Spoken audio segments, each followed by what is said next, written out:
నేను నీ చాటు కనులెత్తుచున్నాను.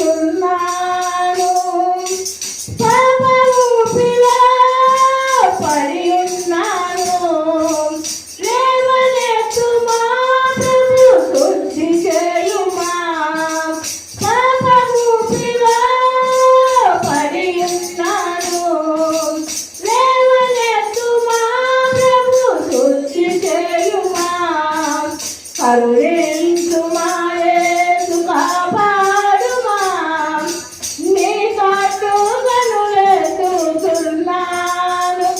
నేను నీ చాటు కనులెత్తుచున్నాను.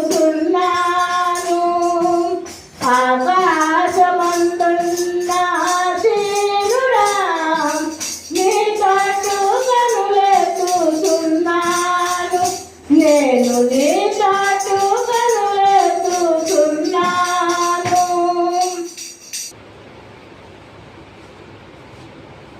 ఎఫెసీయులకు రాసిన పత్రిక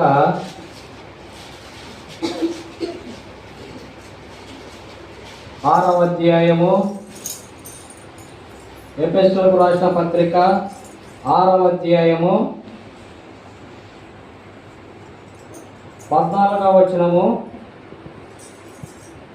చదువుకుందాము. ఎఫెసీయులకు రాసిన పత్రిక 6వ అధ్యాయము 14వ వచనము.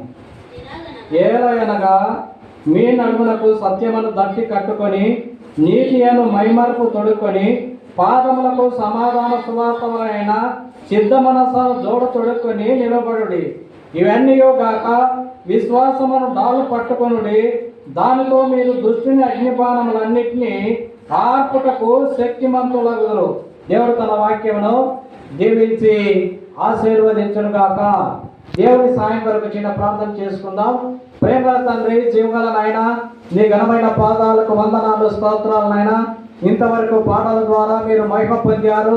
అందరి బట్టి నీకే కృతజ్ఞత స్తుతి స్తోత్రాలు చెల్లిస్తున్నాం నాయన. ఈ సమయంలో ప్రభువా, మరి ఆరాధన నిమిత్తమై చదవబడిన లేఖన భాగాన్ని కృపలో జ్ఞాపకం చేసుకో. నిలబడి నేను నిస్సాయకుడును, ఎందుకు పని పాలంటి వాడను ప్రభువా, దుమ్ము కట్టి ధూళి కట్టి హీనమైన వాడను కృపలో